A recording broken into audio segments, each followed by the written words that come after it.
Ja, jeg kører jo her og løtto. Ein tann vemmeligaste falslæran vi hørst om under løyve. Han har hørt for første fyrir 2014.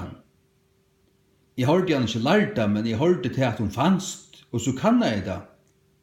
Og du hun fanst. Og menn som jeg hilti av, og onkur til lustasen etter, hava lært disse lærerne.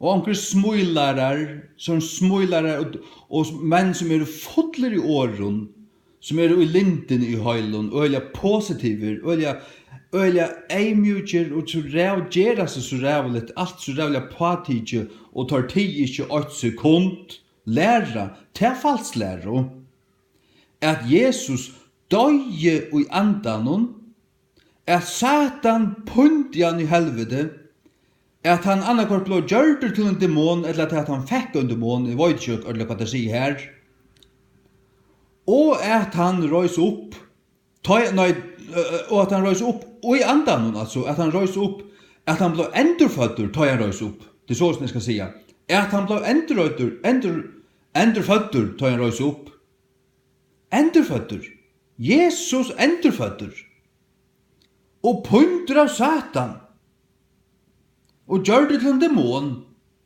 altså hver der får det fra.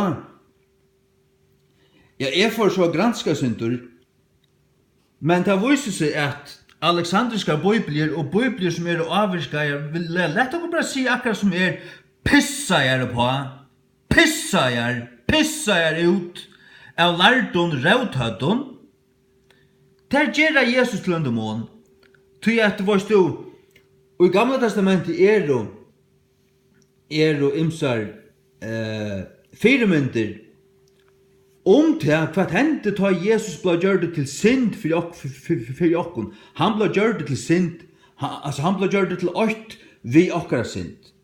Det pura klart, og til at jeg begynner vi å lese. 17 Korinth 5:21, først i engelsk King James. For he hath made him to be sin for us, who knew no sin, that we might be made the righteousness of God in him. Først King James. Til at han hever gjørst han, altså fægeren hever gjørst sonen, at vera synd for okkon. Han ble gjørt til synd, til åkt, til sannøyt. Han ble gjørt til åkt vi okkara synd, han tåg okkara synd, som han hever gjørst hana. Altså han ble gjørt sekur utan å vera det, til han gikk fullt og holdt og i okkara rum og sted, og løy til som vi åtta loja. Tøyer vid frukjent, vorst du. Du at han hever gjørst han at vera synd for okkon, som kjente onga synd. Jesus var synda frui, han kjente onga synd, men han ble gjørt til synd, okkara synd altså. For at vi måtte være gjørder rattvise gods og i honom. Videre gjørder rattvise gods. Jesus var rattvise gods, til han levde opp til rattvise gods. Han var personlig gjeringen av rattvise gods, til han den øynaste som hever klara livet og et halvt liv utan å synda, pura synda fruer, etter Guds tudje bovun. Han helt Guds bo, han synda i aldrin. Men vet du, han har bort sted. Vet du, Jesus har bort sted. Og det som vi snakker om, at i 3. Mosebok 16, her sottargerardavren, vi vet ikke her etter Bibelen ikke dal, altså. Til det at tar skulle teka 2 gøydabukkar, og tar skulle føre der boar ut i øyemarsina, og legge hendur av der, og annars skulle færa, og dodja, og synden tar eldst skulle legge sånne hendur av syndabukken, og senda han ut i øyemarsina, og han skulle dodja, og hin skulle lettast færa. Og disse 2 bukkaner altså symbol på Jesus og okkon som bøyt sted. Han ble gjørt til okkara synd, og vi ble gjørt til hans rettvise. Det ombøyte, vorst du. Men hikk hva Jakob Dahls av Bibel sier her. Og Aron skal lota boar havranar, han hevur til en gøydabukkur, boar havranar, og annan fyrir Herran, og hinn fyrir Asasel. Asasel, sier han, demoner, ande og øyemørsene. Hva sier King James? King James sier ikke om nekken demon eller nekka såret. Hatte ta vannhøylavur, kavhøyen, vantryggvande vitenskaper og bibelkritikker lærdur at han hakker lærestånden slipper inn, vorstu. Til en slukken skola Jakob Dalu vil lærdur av. Og så tar dreie alt sort avvikommande, sort missvisande inn i teksten, eller sette det som fotnoter. Men King James har unga fotnoter. Og King James tøyer, og King James Bibelen årene tøyt og en slukken hatt, at de gjeva retta mening og i Bibelen som holdt, og ikke missvisande, gjør ikke Jesus til en demon, men gjør Jesus til det som han hikk. And Aaron shall cast lots upon the 2 goats, one lot for the Lord, and the other lot for the scapegoat. The other lot for the scapegoat. Tvær goitabukkar. Annars skulle gjeras til syndabukkur. Og hin skulle Herren hava. Sarst du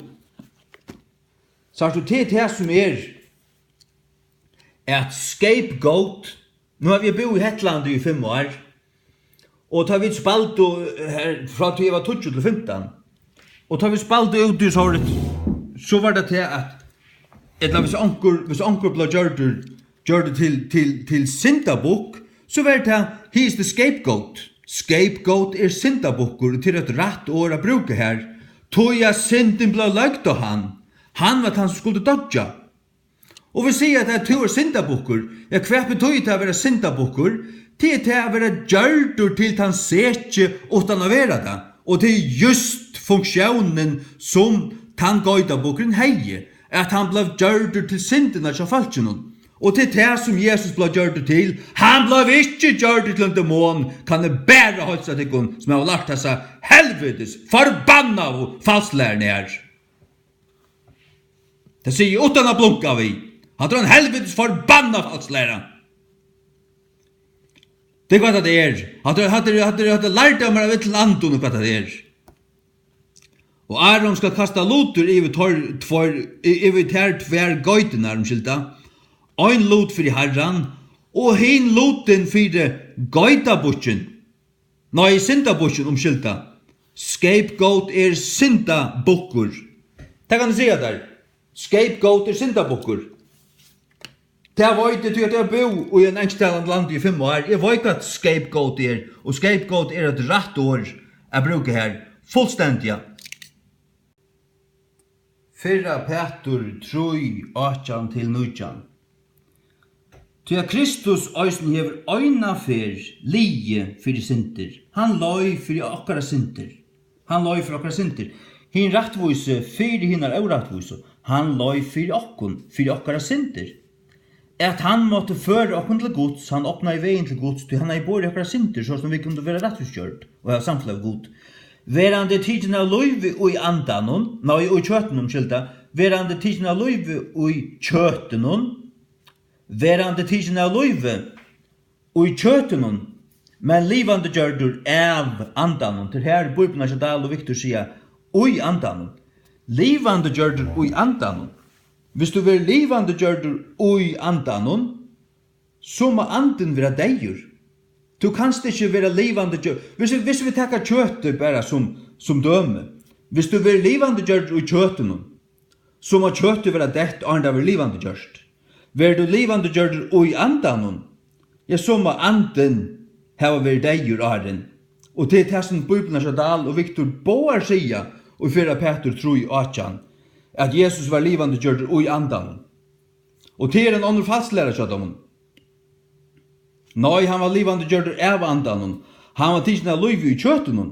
Ja, han døy i kjøtenon. Han sier kjøtt døy. Det var det som la dett. Han sier ande døy ikke. Nei. Tog at det stender i neste verset. Vi kvarjon øysen han fjør og prætika i fri andanon i fangsle. Vi kvarjon, jo, andanon.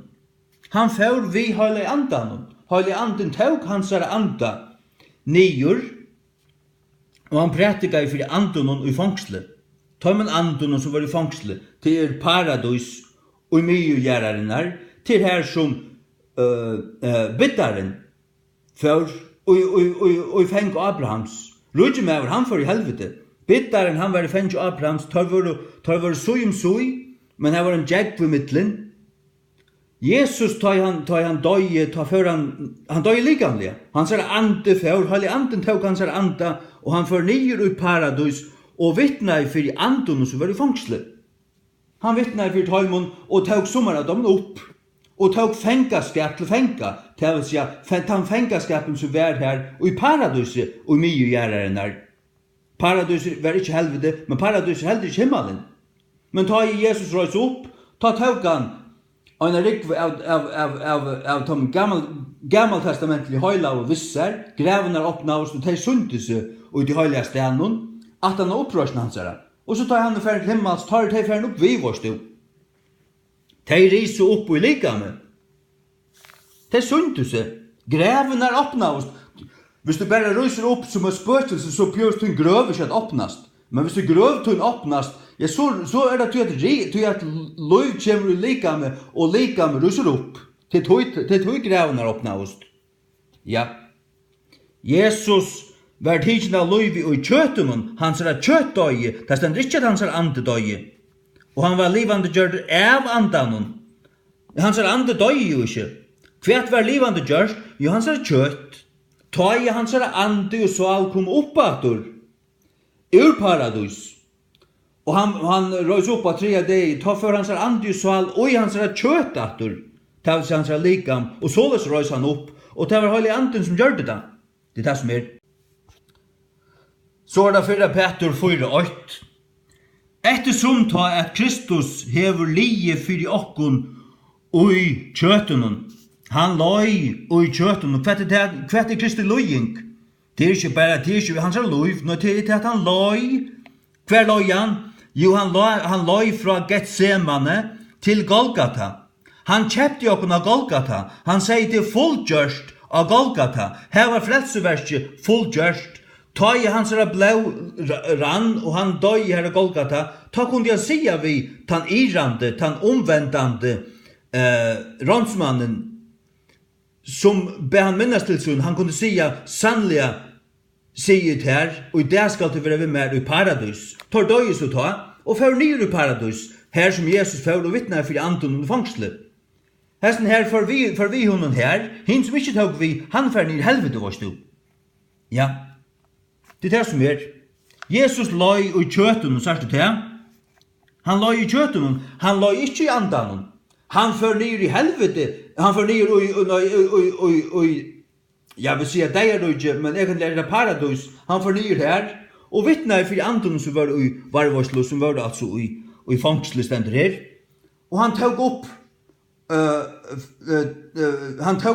da han røys opp, ta ris og folk opp i noen fra Gamla testamentet. Så det et annet, til Hebreerbrevet 13, 12-13. Hvers vegna Jesus øysene, til tess at han måtte halga folket vid sin egna blaue, løy utanfyre postre. Han løy utanfyre postre, til her han løy. Og hver til utanfyre postre? Jo, til utanfyre Jerusalems postur, ut av Golgata, her løy han. Lætt okkur tog færa ut til hansara, ut løyren, berande vannviring hansara. Sars du? Til her Jesus løy utanfyre postre, det var hansara løying, det var hansara frelsuversk, det var her ut av Golgata-krosset, gjør så vel. Vårs falslærerne lærer til at Jesus måtte pøynast I helvete, og det var egentlig en pastor av frelseversen at Satan slipper pøyna han og drepa han I helvete og gjøre han til en demon. Og at han var deigur andliga, og at han røys opp andliga, og ta han røys opp andliga, ta måtte han endurføvast. Endurføvast. Det passar I behøver ikke. Det passar I behøver ikke. Jesus døy I kjøtenen, han løy I kjøtenen. Han får av andan, eller vi andan, nye til paradis og vittna I her. Nå leser vi Kolossebrev 2, fra 13. Og tykkun verande deir og tykkara syndon og avomskjering kjøtstykkara, hever han livande gjørst sama vi honom, hevande fyrirgivet tykkon allar misgjerir. Slettande ut håndskriftena av fyrirskipanon som var imot i okkon, som var anstøyis okkon, til å si mot i okkon. Han sletta ut en håndskrift, til å si et brev som var skriva håndskriften av fyrirskipanon. Fyrirskipaner til tar gammaltestamentlige fyrirskipaner og launar som vi ikke kunne leve opp til. Det hver vi har brått Guds bå, så vil det skriva opp, og vi stand i skuld til gode. All okkara skuld, vi blir å si at Jesus, han sletta ut okkara syndabrev. Ja, okkara syndabrev. Okkara syndaskuld ble neld til Golgata kross, og skriften ble sletta ut ved Jesu blåe. Slettande ut, han slettade ut. Slettande ut håndskriften av fyrirskipanon som var imot i okkon. Det som var imot i okkon, det ble vasket ut. Som var anstøys okkon, og tog henne borstur, hverja, jo, håndskriften av fyrirskipanon. Tog henne borstur, neglandi henne til krosshansara, tutt skuldabrev, tuin syndaliste ble neldur til Jesu kross, her som han løy, her løy han løy av Golgata, av krossenon, her frelste han okkon. Så sier han, og hevande avvåpna fyrstadømmer og måtter, helt han søgning av tøymon åpenløsliga, størsigrande ivet tøymon og i hånden. Størsigrande ivet tøymon, måttenon og i hånden, det vil si og i Jesus og i krossenon. Og i krossarversk Krists det som frelste i okkon, til her han løy, til her han våpna i fyrstadømmer og måtter. Ja, det som 4 Korint 2, 8, fra 6. Men vi tala visdom Guds og i øyne løndardømme, enn ta hin fjalta visdom, kvann god fyrskipa i åren verøldena okkon til dultar. Kvann ånger av prinsen hese hans kjento, til at hadde tar kjent han, ville tar ikkje haft krossfest herra durdarinnar. Johannes 9:30. Ta Jesus tog hei tidsi vi edikjennom, sier han, det fullgjørst, og han bøgte sitt høvur og gav opp andan. Det stender altså ikke at hans ande døye, han gav opp andan. Han bøgte sitt høvur, her døye hans kjøtt, og han gav opp andan. Det vil si anden for uronen. Han gav han opp, feiren taukan, høylei anden taukan, vi andan føra nyer i paradis og vittna for anden og fangsle. Gjør så vel. Lukas 23, vers 42. Og han sier ved Jesus, Herre, minst til moin ta du kjemur inn i kongadømmet ut. Og Jesus sier ved han, sannelig sier til her, og i det skal det være vimmer og i paradis. Matteus 22, fra Øynaltrus. Og så jo forhønge av tempelen var skratt utvent fra overst nyast, og gjøren skalv og klettaner klovnav. Og grevenar var åpnager, og mong likam av tommen høylav som svev risu opp, og kom ut ur grøven etter opprørsten hansara. Kom ut ur grøven her stod, og fører inn i en høyla sted, og byrstost mongon. Og aftur vi vujandi opprørsten Jesu Krist stendur i Efesus 4, vers 8. Hvers vegna han sier, ta han støy opp til hattar til ta han for til himmels. Det vil si, òsne ta han røyse opp, her jinkus og fai ideer i middelen. Ta han støy opp til hattar, løyte han fengaskap til fenga, og gav noen gaver. Han løyte fengaskap til og de som var i fangsle, og i paradis. Det var ikke helvete, de boja etter opprørstene. de upprørsningen hendte ikke for Jesu upprørsning. Ta hente, det frumavvakst upprørsningen. Det ikke en fyrre upprørsning. Ta fyrre upprørsningen, det ta bortstrekning verer. Det den fyrre upprørsningen. Og i åpenbæringene 20, vers 5. Her frumavvakst upprørsningen. Ta Jesus og til Høyla og Gamla testamentet. Han tog fengaskap, de var fengar. Han tog fengaskap til fenga. Han tog iver, han tog herradom iver. Han åpnade grävnar, åpnade fangsle og løyte det ut. Og gav mannen gaver. Ja, ikke så vel. At det en så forskrekkelig grell falslæra. Forskrekkelig grell. Hun holdt satanisk. Tog at det gjør Jesus. At det gjør at det skapar en annan Jesus. Vi suttja ångastene i skriftene til at Satan punti Jesus og i helvete. Vi suttja ångastene i skriftene til at han ble gjørt til en demon. Hatt så rævligt, hatt så godt spotteligt. Hatt så avfætlig ljøtt. Avfætlig lengt ute. Det hatt var ikke basis. Hatt var ångan stol i seg i skriftene. Ikke utan du først ångrar knokkrottar greitheiser.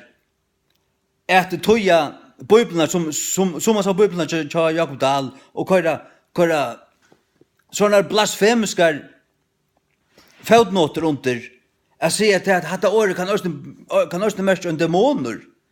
Tøy at tann gøyten som ble sendt ut av dodja, hon ble sendt med lagd av henne, og sier du til at det kan også mest en demoner. Så færre folk at skapa paralleller til de utlegge skriftene, ikke? Ja, Jesus ble gjort det til en demon, sier det så. Det ble han ikke. Han ble gjort det til syndabok.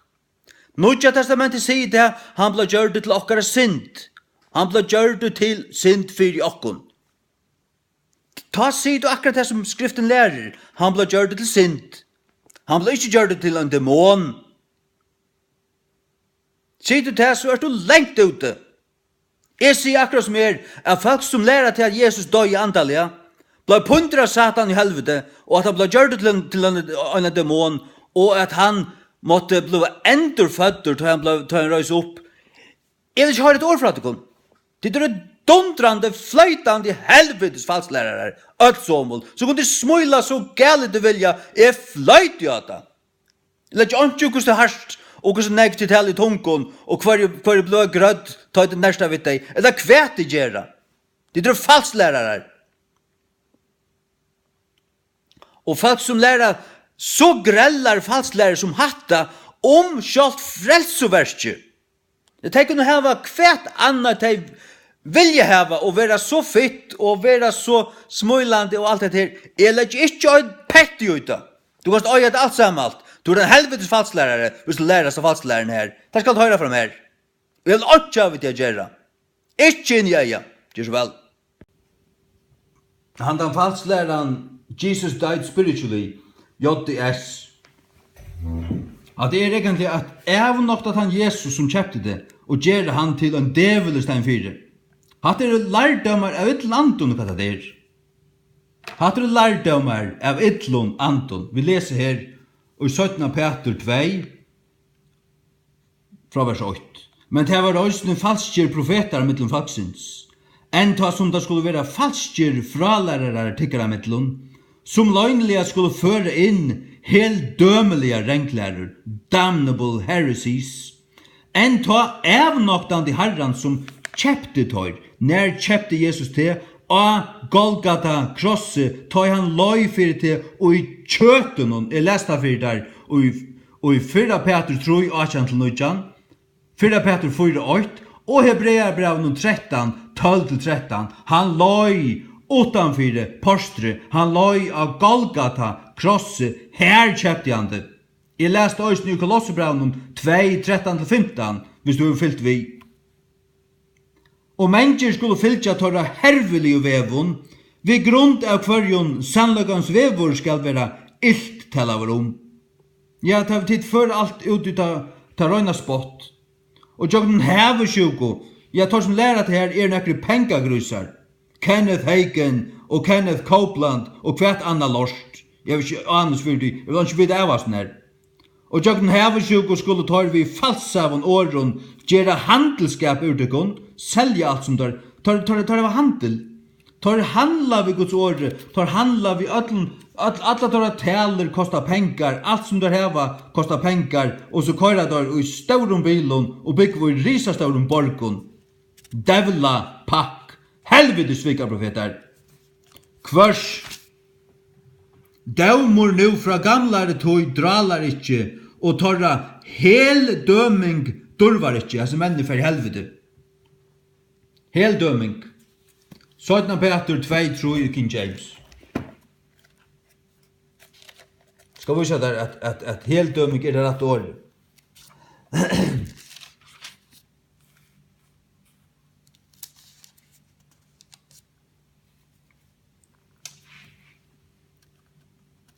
Whose judgment now of a long time lingereth not, and their damnation slumbereth not. Torra heldöming durvar icke.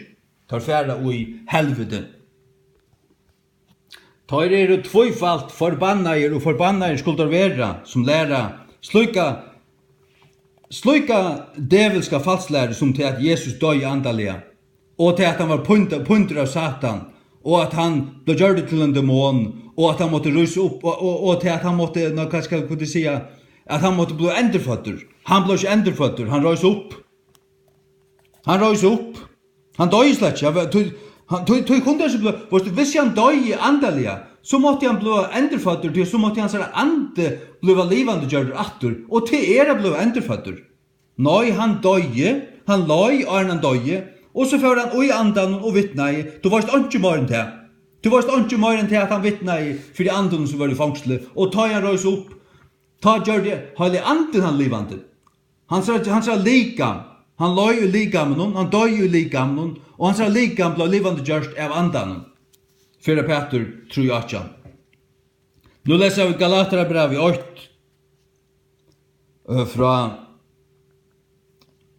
fra tjej. Som ikke en annar, men det er sommer som avregvat ikkon og vil då spilt gledebåskap Krist til det som då gjerra, tar vilja spidla, pervertera gledebåskap Kristus. Men tau at vit, et ein angel fra himne, prædikje tikkon nekran annan gledebåskap enn han, som vit hava prædikat tikkon, veri han bannavur.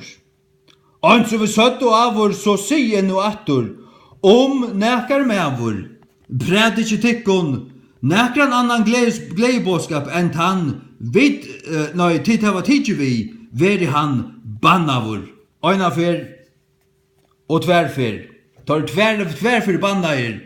Tar tverfer forbannair. Tar tverfer forbannair. Forbannair verdor. Tar som læra JS. Atler samler til Guds år forbannador. Tar hava en annan Krist. Tar prætika en annan Krist. Og tar prætika. Tar gera så en annan Jesus. Hvis tar brøyta sjálva frelsebådskapen. Og det er det som stender her. Det er det som stender her, som kjører sånn Peter. Tar av nok det herren som kjeftet der. Og tar det hele dømen durvar ikke. At en så grell og ful og falsk og rævelig, blasfemisk, godspottelig falsklæra. Jeg er ikke overfyrt du. Skammet ikke av som har lært det her. Og det skulle så dundrande kallas til omvendingar, alle samler, og må herren det går flanja det kan av, det går vittløyande devlapakk, skammer det kan av. Det som alt det her lyser, det er hvordan vi ikke har bruk for det. Nøkron som helst, fotnoten av nøkron som helst slæge. Vi har ikke bruk for å vite at Asalel kan merke en demoner eller ante. Det har vi ikke bruk for å vite. Det er vittløyende til blasfemist. Det er ikke rett ut. Til at år kunne ha alle mulige tøtninger, det vet vi jo. Men hva den rette tøtningen? Rette tøtningen scapegoat, det som King James sier, og dette til ærer Jesus. Det har ikke sammen ved Bibelen lærer ur enda og i annan. Og det vittløyer ikke. Det løyer ikke ut i blasfemi og falsklærer. Det er hva slukt som at det gjør.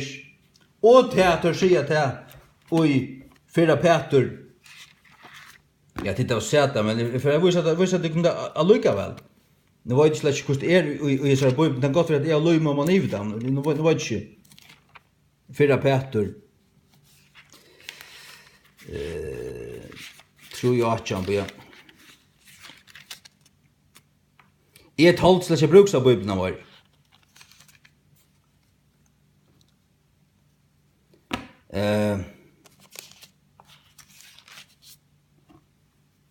Jeg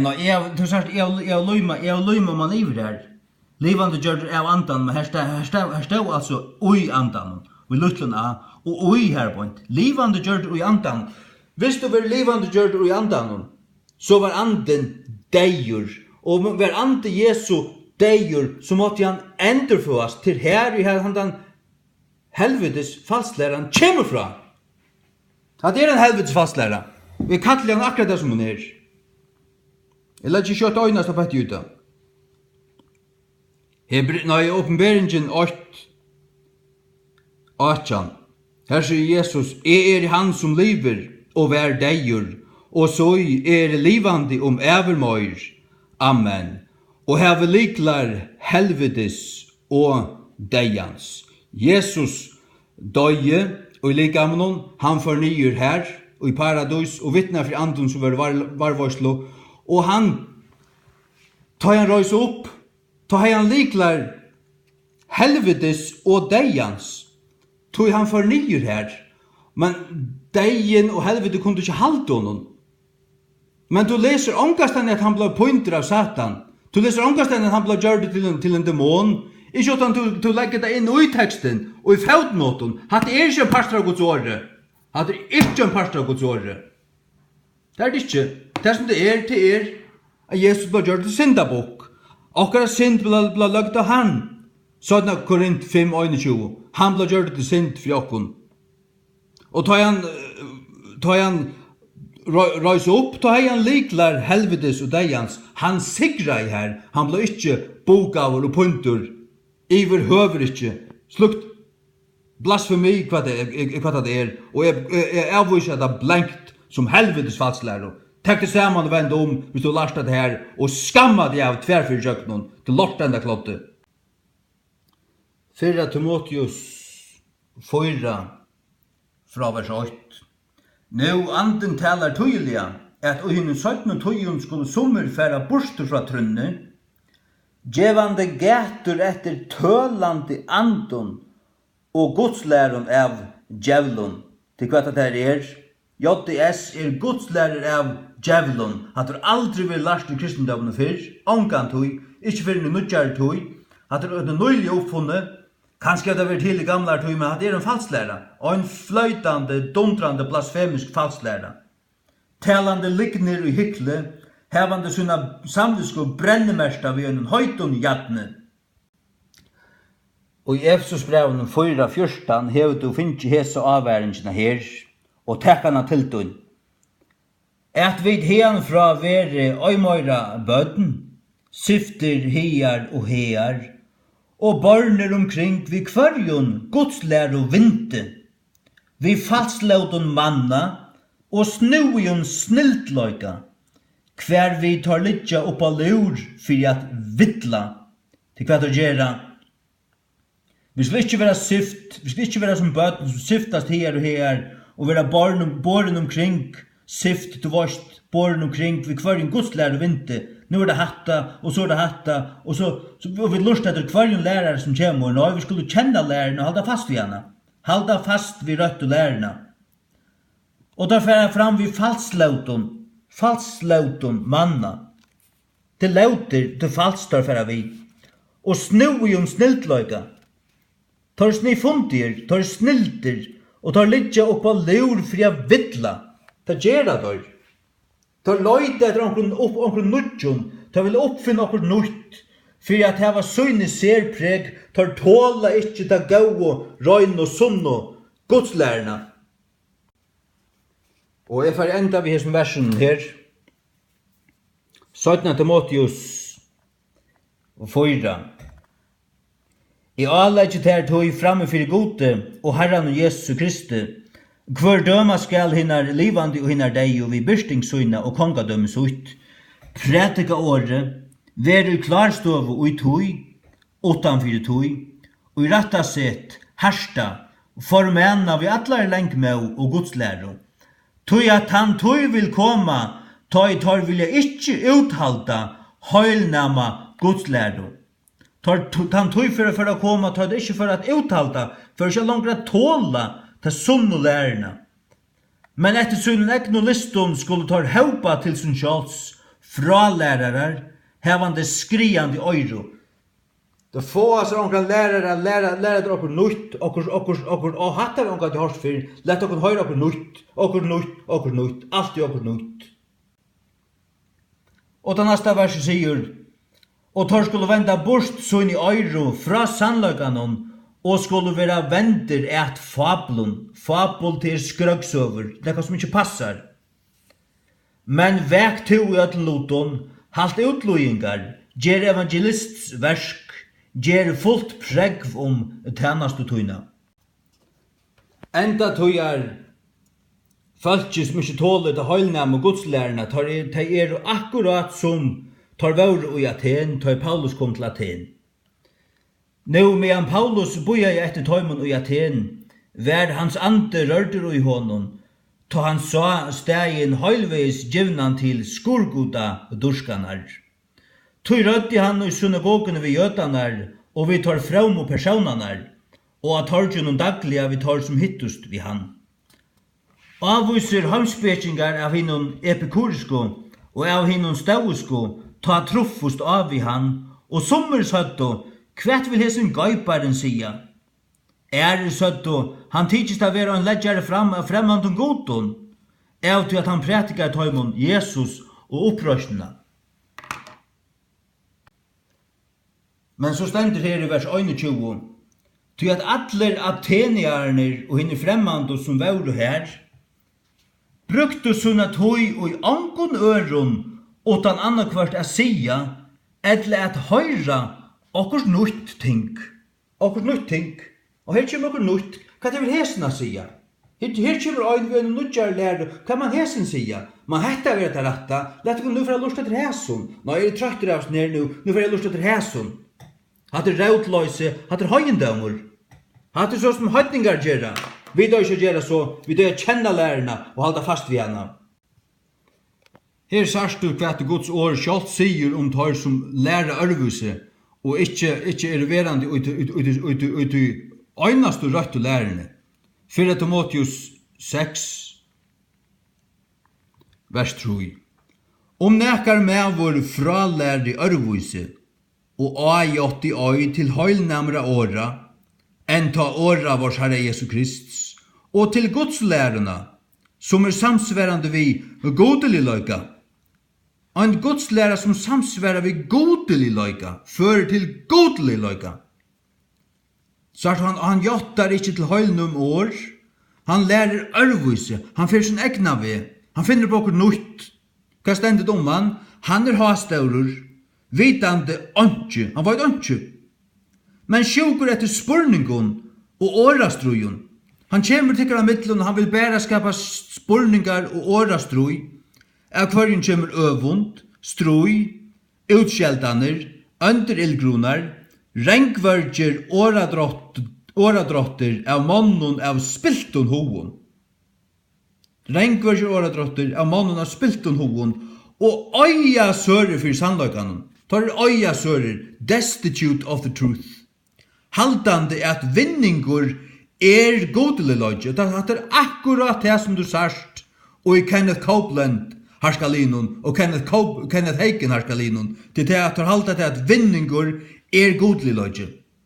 Sørst du til at mæver finnes miklan vinning, så Herren, så det et blastempel til at Herren hever takka i vikomande, og at Herren hever signa han. Nå, det kan være tekin akkurat og øveta. At han en falskur pengagrusur, ikke anna. Haltande av vinningur i godelig løgje, hva sier han så? Fra sløykun hevdi undan. Trekti atter fra sløykun. Trekti atter fra dem. Romverbrevet 16:16 gjev okkun hesa ameningina. Rom 6:16. Nu bønne tikkun brøvur, merskje tikkun tøyr som valda sunderdøylingar og møgnboar. Sitte merskje vi tøyr som valda sunderdøylingar og møgnboar. Ikke bare nok vi det, men motsatt vi godslærerne som til hava lært. Det ikke bare til at tar skapa sunderdøylingar og møgnboar. Nå var det til at tar prætika av sannløygan og at lignin rådde her i forveien, men tar søttet nekka som satt, så var det alt i orden. Men til det at dette var en møgnjøt som hei lært til rødt lærerne, og så kom sommer her som vil skapa sunderdøylingar og vil skapa møgnboar, og det var alt motsatt vi lærerne som det langt hadde lært, som Paulus hei lært. Det det som at koma menn okkara mittlun som læra falsklæru, vi vita at det falsklæra, så skulle vi skudja dør til det som stender her atter, og skudje tøyr. 17. Timotheus Kapitel 2, vers 15. Studera et syna til sjálvan virkjendan i fyrir gode. Ein verska mann som tarvast ikkje a skammast, rattliga, døylande sannløgsåre. Rattliga døylande, du skal studera Guds år fyrir syna det. Studera, og det som det viser atter til sannløgsåre. Studera sannløgsåre, men øysene at studera et syna til sjálvan. Legg det etter, studera til at syna til sjálvan, virkjendan i fyrir gode, og en verska mann som tarvast ikkje skammast, rattliga døylande sannlagsåret, som døylet ratt, skilet ratt, og utlegget ratt. Men skudja vannhøylagt og fafongt skvaldur, til at tør vilja vaksa et møyre av godligløyga. Og tørre år vil eta som gjer ein kolobrandur, av kvarjen Hymenaeus og Philetus. Tar som læra JDS og kvarjen tar Hymenaeus og Philetus. Tar skulle settes det på plass. Tar skal krevjast av dem at tar djevast vi har læra seg her falsklæren her, altså sataniske falsklærerne. Og gjerra det ikke det, så skulle det skudjast, og vi skulle halda okkur fra dem, og så kunne det bare føle asun egna lika med at tar avskårene og ikke vil ha nekka vi tar å gjerra, så kunne det vende og tar kunne sette seg attersta bank og læra til rødt lærerne, og tar kunne halda munn i 15 år, og så kunne de slappe halda vittnesbord. Og atter at tala skulle de ångan slippe atter løyven, som har lært JDS. De skulle ha klister for munnen resten av løyven, og Jesu navnet. Amen. Det som du måste forstanda til at gledebåskapen rattur, og til at lærerne rødt, til utrolig viktigt, til at det hanger sammen vi andanen, det hanger sammen vi kvann Jesus du hever vi a gjerra. Prætika du en falskan Jesus, så hever du ikke Jesus. Vi øynene til at Jehova vittne hever ikke Jesus, tog at de prætika en annan Jesus, de tryggva en annan Jesus, de prætika en annan Jesus, så hever de ikke Bibelen av Jesus. Men til øyne galtande innenfor rettene av de kristne, prætika du en annan Jesus, en annan gledebåskap, en ørvelse gledebåskap, så hever du en annan Jesus, og du først en annan anda, som ikke holder anden. 17 Korint 11:4.